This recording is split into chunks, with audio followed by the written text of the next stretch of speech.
Right, so I think it's really important to set an expectation of what you can expect, sort of graphics-wise. So here's a slide I created myself. So when Adrian asked me to keynote tonight, I was just a tiny bit excited. And the reason I was excited is particularly because it was tonight. It was the community event part of 44Con. And I think 44Con is generally quite a community-oriented event. It is an event that is organized by the community, for the community. And actually, a lot of UK InfoSec events are often more focused on the vendor side, which is fine. We get lots of great research and tools from vendors. I've got no problem with that. But having events like this, which are more about sharing information, more about collaboration, I think that's really cool. And the fact that 44Con goes one step further to have a night like this where it's sort of free to attend, I think is just even cooler. But all of this has got me thinking about what community means to me. So I started like any rational person does. I Googled it. And this is what the internet had to say. And I mean, far be it from me to argue with Messrs. Merriam and Webster. But this definition is a little meh. I feel like you could apply it to industry. And to me, there's a bigger difference between community and industry than just commercial interest. There's something more going on. So that made me realize that I obviously apply some value beyond this definition to how I think about what community is. And as I said earlier, I think a lot of that is about helping each other, sharing, collaboration. I should say, by the way, if you were born after 1990, there's going to be a lot of graphics in here. There won't really be a lot of good references for you. I apologize. So anyway, collaboration, sharing, all the good stuff. I don't actually think this means, though, that we have to hold hands and beam love at each other. Hello? Oh, there we go. I'm back. I think actually a little bit of healthy competition and snark is a good thing. And it's good that I think that because there's no shortage of it in the security community. But it doesn't mean that we can't come together and help each other out to work on sort of bigger issues. And I think for me, that's the thing. By the way, how many people, I'm going to look out here, how many people know what this is from? Oh, thank God for that. All right, thank you. You may stay. I'm surprised no one did a hack the planet. And there it is. So I think for me, this is what characterizes my view of community, right? It's all about coming together and working together on bigger issues. And in fact, I think part of that is because a lot of the people I've met in security have this sort of sense of responsibility. I often meet people who feel like they can see the matrix and it's their job to protect other people from it. And I mean, yes, literally, it's your job. But I know a lot of people who volunteer their time to do that over and above their actual day job. And so I wanted to use the opportunity tonight to share some of those stories, talk about some of the community projects that happen around security, and just sort of celebrate some of the cool people doing cool things in security.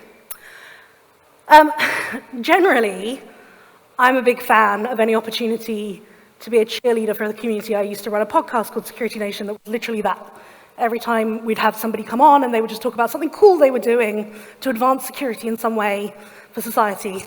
And it was a huge privilege to run that podcast, and I loved it. So generally, I really like it when I get to tell other people's stories. But some people, maybe some people in this room, have pointed out that I'm not always great at contextualizing my own journey. And why should you guys listen to me when I talk about community unless there is some context setting around my own community journey? So here we go. The good news is I'm not going to tell you my life story from the age that that photo was taken. And actually, I'm going to try not to talk about me as much as possible because it's really uncomfortable. So we're going to start with me, and then we're going to talk about some other stuff that's happened. Okay, so I've always been really interested in the intersection between innovation and technology and society. And specifically, what interests me is the way that innovation shapes society, how it impacts society. And I think both for the good and the bad. And I think when you think about, since the Industrial Revolution, we've seen just a phenomenal rate of technological advancement, and we've seen really incredible benefits out of that. The internet age has only continued and accelerated that, and has really kind of created huge opportunity in terms of access to information and services. And that's all good. But the people in this room know that there's a dark side to all of that. I feel like I missed an opportunity here to have Darth Vader on the slide. I'll work on that for next time. Okay, so connectivity offers amazing opportunities for people around the world. It's actually creating development opportunities economically for the developing world. It's creating accessibility opportunities for those who are restricted by physical impairments or neurodiversity. There's so many great things about it, but it also creates opportunities for those who are more exploitative in nature or predatory. And actually, that's what partly drew me to work in security, was I wanted to be able to understand, we've got this great innovation, what is the potential for harm, and how do we address that potential for harm? How do we actually reduce that potential for harm? When I had an opportunity to move into security, I kind of thought, well, this is my time to stop being a spectator or a consumer, if you will, of the societal impact of innovation, and actually kind of get involved, try and create impact, maybe try and reduce risk or harm. I thought I'd join the ranks of the protectors. But I don't have the same superpowers as a lot of you guys do. I'd love to stand up here and tell you that I have the elitist kernel exploitation skills on the planet. But you wouldn't believe me, and rightly so. So when I first joined the security community, I was like, well, how do I support the community? How am I going to play a role? How can I create impact? And I think it made me sort of think about what skills, what powers do I have? I'm a loudmouth. I can translate between super technical and business and consumer, but I talk a lot. You're getting that, right? Because I'm standing here talking to you. And I'm very, very passionate about the topic, which makes me, I guess, a good cheerleader, back to the cheerleader thing. And so I can be your best champion, and I'm happy to do that. So when I started at the security company that I work for, this was many, many, many years ago, I thought, okay, how am I going to serve the community? And I thought, well, if I can create an environment that enables the protectors in the community to be really effective, then I'll have played a part. Sure, I'm not wearing the cape, but I'm still, I'm support cast, right? I'm super happy with that. But I didn't have standing in the security community. If I'd gone up to people and be like, I want to help, they'd have been like, who are you going? And so I had to redefine my concept of community, to scale it down. So I started by looking around the company that I worked at, and I discovered that there were loads of really, really awesome people in the company who wanted to do good work. They wanted to create really profound impact. But this is a really long time ago, and there wasn't really a good precedent for it. At the time, there weren't a lot of companies that were really doing research. And not everybody was motivated by the same things. Lots of researchers are motivated by different things. Some of the people I talked to, they were very much like the hackers' kids. They wanted to prove how smart they were. They wanted to beat the system. There were people who just wanted to make a name for themselves, wanted to be able to get paid top dollar, which is fair enough, wanted to speak at conferences, that's cool. And then there were other people, for example, my friend Jay Redcliffe, who is diabetic. And the thing that really motivates him is protecting other people who use wearable medical devices from risk that can come from that. So there are lots of people I know, some of whom are in this audience, who really that protector gene is the thing that really, really motivates them and gets them out of bed. And I was like, okay, I want to create room for these researchers to create awesome impact for society and help reduce risk. So how did I go about it? Well, so we tried to create this sort of like safe, well-lit pathway for them. So we created a proper research program. We created time that people could dedicate to doing research. We built guidelines to make sure they were legally sound and secure. We gave them resources to help them tell the story and to do the disclosures in a coordinated way, all of the kind of good stuff, right? And then after a while, we heard that there were people in the community who were doing research who didn't feel that they could make disclosures for various different reasons, like maybe their employer didn't support them, or maybe they were afraid of legal recourse, or maybe they just didn't have time, or maybe they just aren't very good at writing emails, like whatever it was. There were lots of people who weren't. So we were like, okay, well, we could help with that, right? We could be their free assistants. So we tried to help with some of that. And then a little while later, I found out that one of my colleagues got threatened with legal action for a completely legitimate good faith security research project. And well, firstly, I got really indignant about the whole thing, and an indignant gen is a bad gen. But I also really started to learn a ton about the legal situation for researchers. And again, this is 10 years ago. So I started to learn about the US law, because I was living in the US at the time, about the US equivalent of the CMA, the Computer Misuse Act, which is our anti-hacking law. Theirs is the CFAA. And I realized how broken it was, and that it was creating this huge chilling effect on researchers. And so now it wasn't enough just to make sure that my colleagues had access to good legal counsel to protect them.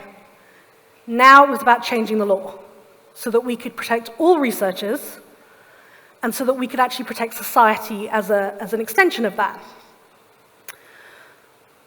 So I fell down a rabbit hole. This is me testifying to Congress in 2015, which actually is one of the coolest things I've ever done. In the time since that happened, we've seen huge change on this issue. And I'm not standing here saying it's me. There's a whole community of people working together. There's kind of a theme to this talk, no? So I'll give you some examples of things that have happened. This is where we move off talking about me and talk about other people. Very happy to do that. So one of the things that we've seen is a number of governments have actually started to recognize the value and importance of coordinated vulnerability disclosure and have started to mandate it in various ways. So on the screen you have what's called a binding operational directive from the Cybersecurity and Infrastructure Security Agency in the US that basically says all federal civilian agencies have to have a way of receiving vulnerabilities, and then once they receive them, of prioritizing and triaging them. The EU just updated its Networks and Information System Directive. They also prioritize coordinated vulnerability disclosure. The UK introduced processes for it. There's a law in the US called the IoT Cybersecurity Improvement Act that mandates it. So there's been a really sort of decent push around this idea of how important it is for these disclosures to happen. And it's a sea change, right? You go from there being a perception that researchers are not researchers, they're hackers, and that's a dirty word, and that you can throw legal action at them, to now a situation where we're like, no, we want those disclosures, bring them to us. This is a valuable thing that you're doing for us. So we've also seen vulnerabilities equities processes. This is basically government saying, this is how we will handle vulnerabilities, and making commitments that they're not just going to store them so they can use them at will. Rather, they will have a whole process to determine their importance to national security with actually a bias towards publicizing them so that they can be patched. We've seen the US government add an exemption to the Digital Millennium Copyright Act. It's a ridiculous piece of law that basically exists to say that the technical considerations included in technology to protect IP, you can't circumvent those technological protections, right? That's basically what it's for. And so researchers were. And that meant that they were subject to DMCA violations and actions, right? And so we made a case that they shouldn't be, not just me, lots and lots of other people in the community made a huge case that it's not an issue about copyright. Security research isn't about that. And actually, so weirdly, the Librarian of Congress is the person who owns this whole process, and they agreed, and they said, yep, we agree, so we're going to introduce an exemption for security research, and then they have this triennial process, and so every process since, they've made the law stronger. The exemption is stronger, so they continue to double down on their belief that research is important. We've seen Congress talk about whether the CFAA can be updated to try and fix some of the issues there. Washington State has a security research exemption in its anti-hacking law. Belgium introduced a whistleblowing law, and they specifically called out security research in that. So we've seen a whole bunch of improvement. The Department of Justice introduced new guidance that said that good faith security research should not be prosecuted. And they asked prosecutors who were thinking of doing so to come talk to them. And now the UK government is reviewing the Computer Misuse Act and its impact on security research. So 10 years is a long time, but that's quite a lot of progress, actually.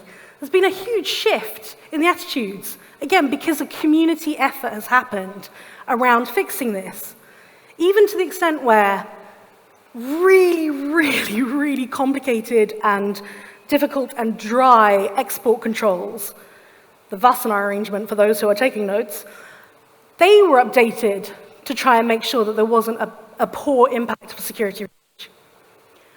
The thing about all of this is, why does it matter? Why is it important? Obviously, part of the reason it's important is because we're trying to protect our community. Security research is a really vital part of the security industry. It underpins a lot of what we do. And, I'm also told it's pretty fun for those who are into it. So being able to do it and not have to worry about going to prison is, 2 thumbs up, good deal, we like it. But for me, it's a bit of a bigger issue than that. To me, security research is a really fundamental issue because I believe that consumers have a basic right to security information so that they can make informed decisions. And yes, I know that lots of consumers will decide to prioritize shiny over safe, but that's their decision to make. They should not be held to the whim of technology manufacturers who obfuscate security information so they continue to sell their products. That, to me, is immoral. And so, actually, by supporting security researchers, we're supporting the broader community. We are 100% enabling the broad base of consumers to make safer decisions, smarter decisions. Whether they do or not, that's up to them. So, okay, I fell down this rabbit hole, and I found myself in this amazing wonderland of cyber policy, and I realized just how much attention governments around the world are paying to cyber issues, how much focus is going into it. The UK alone estimates that cybercrime costs the economy £27 billion a year. That's just the UK. 7 trillion globally, which is approximately 3 times the GDP of the UK. So, and that's just when you're looking at the money, right? That's just the money situation. What about when you're talking about situations that cause harm? What about when you're talking about hospitals across an entire country closing during a pandemic because of a cyber attack? Or when you're talking about schools closing, or you're talking about any other of the vital services that our society relies on not being served up because of cyber attacks, which happens every day. So given all of that, we know policymakers around the world are going to pay tons of attention to cybersecurity. It may not sound sexy when they're running campaigns, but if they don't get it right, they're going to get in a lot of trouble. So policymakers are really focused on this. But here's the thing. Policymakers are experts on policy. They're not experts on cybersecurity. They're not expected to be. You guys are experts on cybersecurity. So they need your help. And this is where the shameless plug comes in. Because for the first year, 44Con is having a policy village. And we have a bunch of people coming from the UK government, and they are specifically coming because they want to meet you guys. They want to hear from you guys. There's a session tomorrow called Prime Minister for a Day, and the entire session is a listening session for them. They're going to come, and they just want to hear your point of view on what they should be focused on. On Friday, we've got 2 different roundtables that are being run by 2 different government departments, specifically because they want to get your input on issues they're looking at the moment. So please do take a look at the schedule and have a think about whether there might be something there that's of interest to you. And look, I get that policy is not for everyone. And by the way, you don't need to be an expert in policy to come in. They're the experts in policy. You just need to bring your security expertise and then work together and make magic. That would be the joy. But I get that it's not for everyone, right? There are a bunch of other topics that I could have quite happily gone blathering on about around open source security and other types of community action and engagement, but I'm not going to do that because I'm sick of talking about me. I'm going to talk instead about some other people. So let's start with anniversaries, because I mentioned it's the 10-year anniversary of me doing all of that policy nonsense. Some other people celebrating anniversary this year, a 25th anniversary. And arguably, these are the people that paved the way for the security community to work with policymakers. Because 25 years ago, Loft went and testified to Congress. Just out of interest, does anyone remember that? Awesome. So I remember it, and I was nothing to do with security at the time. I can remember quite clearly watching the nighttime news, the evening news, with my family, and the big headline from this hearing was Mudge said that they could take the internet down in 30 minutes or less. I mean, the internet at the time was like fairly fledgling in households in the UK. But it was a big deal. And I remember quite clearly turning to my dad and saying, this ages me quite a lot, and saying, do you think that's a realistic possibility? And watching my dad, who was an IT director at the time, sort of gulp and sweat a little bit, and he was like, blah, blah, blah, blah, blah, blah, blah. I don't think that's changed. 25 years, I think IT directors are still doing that. But these guys paved the way for us to engage and to educate on the risks. Another anniversary, another 10-year anniversary. So somebody that was starting up at the same time that I was starting doing policy engagement. In fact, we felt that the 2 initiatives that we were working on were incredibly complementary. So I'm talking here about Josh Corman and Bo Woods. There were, again, many other people that were involved, but 10 years ago, Josh went through some very life-changing experiences and came to the conclusion that we were at a point where the intersection between physical and virtual created the potential for harm, that we were entering the age of cyber safety. And that the explosion of IoT was only going to make it worse. He likes to use the term where bits and bytes meet flesh and blood. If anyone is playing Josh Corman bingo, I'll try and get some others in. And he basically decided that one of 2 things would happen. So either nothing would happen, the cavalry's not coming, we have to be our own, or something catastrophic would happen, and then the government's response would be equally catastrophic because it would be a sort of pressurized knee-jerk reaction. So he decided that the security community needed to be its own cavalry, and hence the ridiculous name, I am the cavalry. And the cavalry focuses on 4 main areas of execution, and really it's about grassroots volunteerism. So it's just people who are security enthusiasts, who are willing to volunteer their time, trying to influence policymakers, industry leaders, basically anyone who can create impact to change outcomes and behaviors.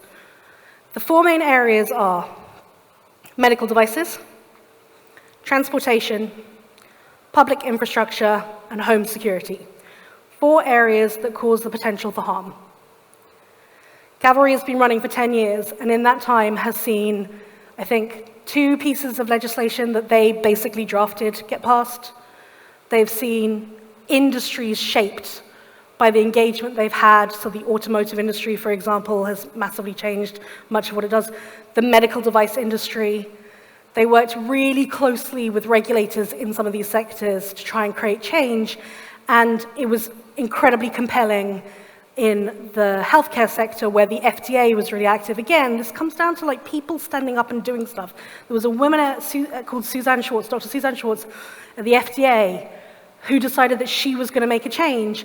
And in the US, they have pre-market and post-market guidance for the security of connected medical devices.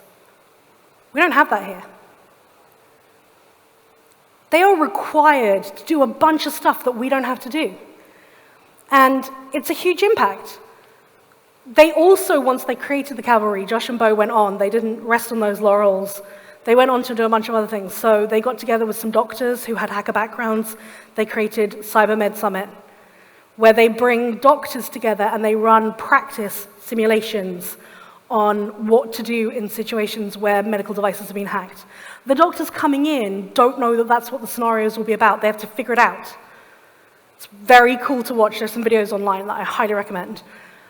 They also created Hackers on the Hill. Again, this is going into policy, I'm sorry, where they do what it suggests. They take hackers to meet with policymakers.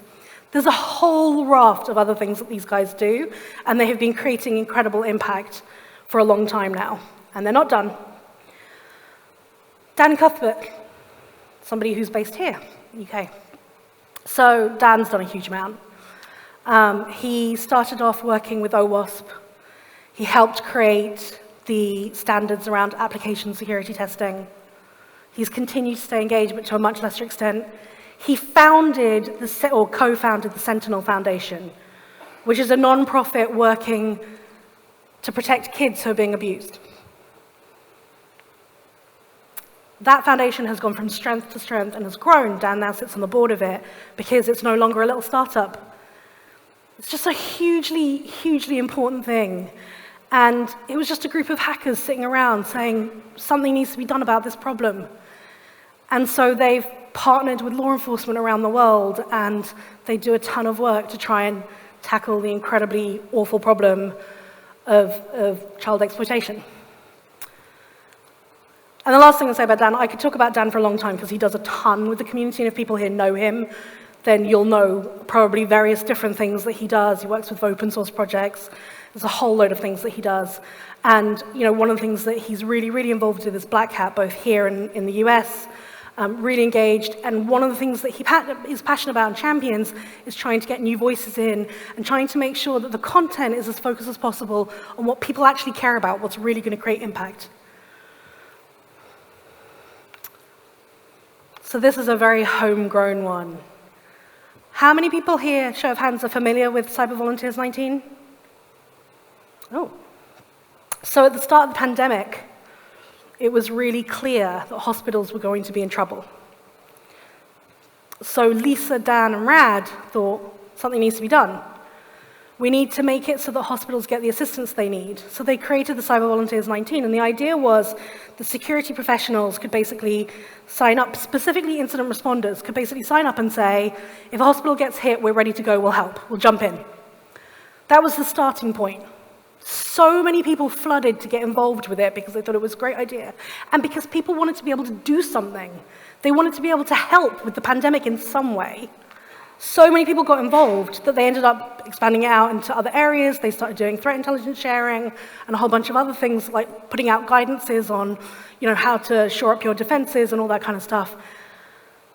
Just, again, people just giving up their free time because they saw a need. He's really, really trying to avoid looking at the screen, but David Rogers is sitting on the front row, so you should totally give him a slap on the back later. He does a lot for the community. Yeah, I know you hate me right now. So David is the voluntary chair of the fraud and security group for GSMA, which is a thing he's done for a long time, a long, long time.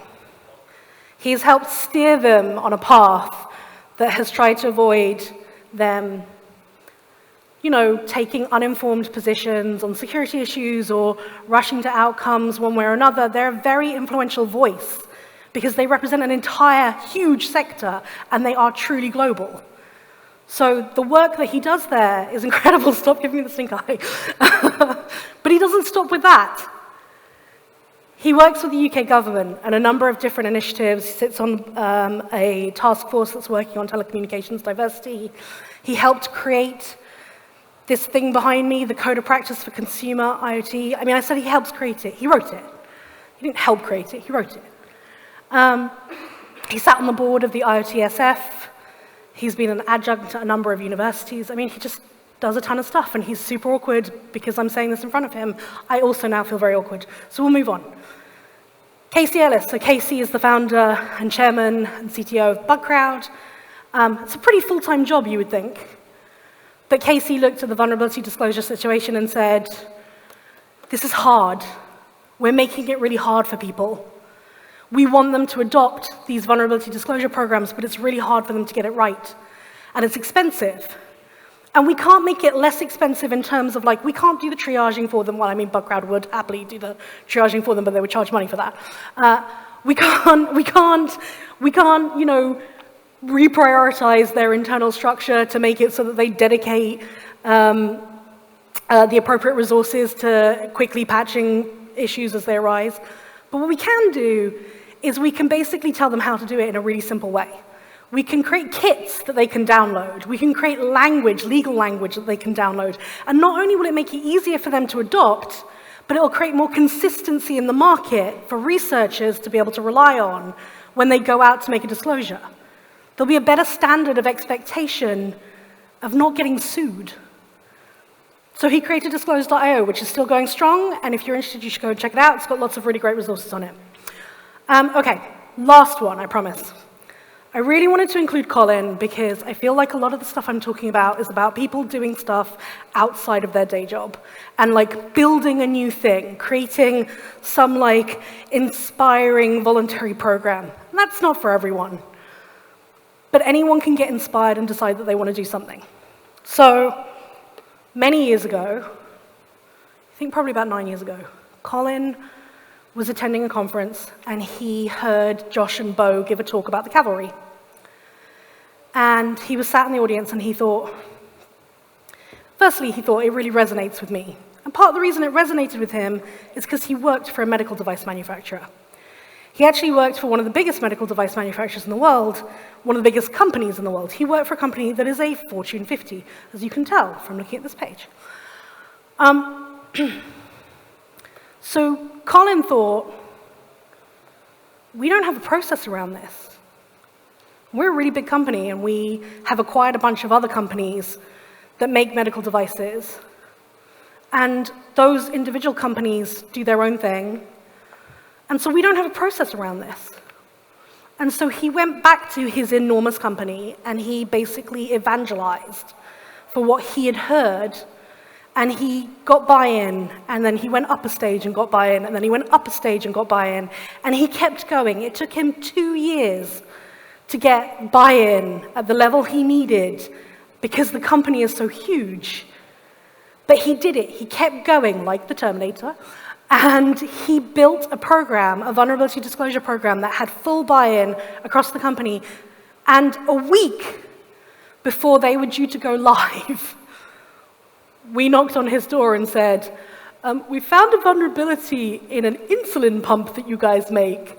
And I'll be honest, I expected that because it was J&J, and at the time they were getting sued in a class action suit around talcum powder, I expected that it would be like Mr. Burns's army of lawyers that would come and talk to us. And, you know, we would basically be told, thanks but no thanks. Have you heard of the CFAA? Have you heard of the DMCA? At which I would have gone, yes, I have. I'm probably better than you. But I didn't have that experience because Colin had gone through such an incredible process internally, had got so much buy-in internally, that all of those people, the lawyers, the communications people, they all said, well, we know Colin knows this stuff, and we trust his judgment. So if Colin says that this is a legitimate thing, it's a legitimate thing, and we'll follow his advice. So Johnson & Johnson ended up proactively deciding to notify their customers, their patients, and their physicians about this issue. By the way, so the issue, so the picture is of the Animus one-touch ping. You have an insulin pump that connects to you, and then you have a remote control that monitors your glucose level. The communication between those two things can be disrupted, it can be spoofed. So you can either push too much insulin, or you can withhold insulin, either of which can result in death. Not a thing that you would imagine J&J would want us to go out and talk about, but they took a decision that they were going to proactively communicate about it. The reason this is a really big deal to me is they were the first ever medical device manufacturer to proactively, off their own bat, communicate about a security issue. Their regulator did not tell them to do this. They did it because they believed it was the right thing to do, because Colin had worked so hard to get buy-in. He's my hero, in case that was not clear. So they did the disclosure, and then the FDA, who was their regulator, turned around and said, this is the example that everybody else should follow. And then everybody at J&J went, oh, Colin, you're the best, we love you. So my point with this is that you, within your own pond, within your own community, you can affect huge change if you want to. Okay, so I know that I'm like coming up to the end of my time, so I'm gonna be quick. There's a ton of stuff going on in this community. I could have filled this slide 15 times over. This is all examples of things that I know people who've worked on or they did the thing. There's so much stuff you can get involved in. Quick show of hands, how many people contribute to open source projects? Okay, a few of you. How many people, yeah, I see you not putting your hand up. How many people work with a skills initiative of some kind, or a industry like Women in, Diversity in, that kind of thing initiative? Some? Cool. How many people do an education program of some kind? Okay. What else have I got up here? Threat intel sharing in the community. How many people do that? Yep. Very good. How many people volunteer in their local community in some way, or with nonprofits? Anyone do any of that? Yeah. So, you guys should kind of give yourselves a round of applause, don't you think? I am for real, I do mean it. Because honestly, that's amazing to me. This community, this is what defines this community. I've worked in a bunch of tech sectors before I moved into security, and none of them are full of people volunteering their time on the side. That is something that's very specific to the security community, and it is awesome. It makes all of you awesome. So you should feel really good about yourselves, frankly. So, it remains for me only to finish up with the last pitch. Please come to the Policy Village. Come, I know you're already doing loads, you just put your arms up, and I know, but come and talk to the government and tell them what they're doing wrong, because they need to hear it. And with that, I will bid you adieu. Thank you very much.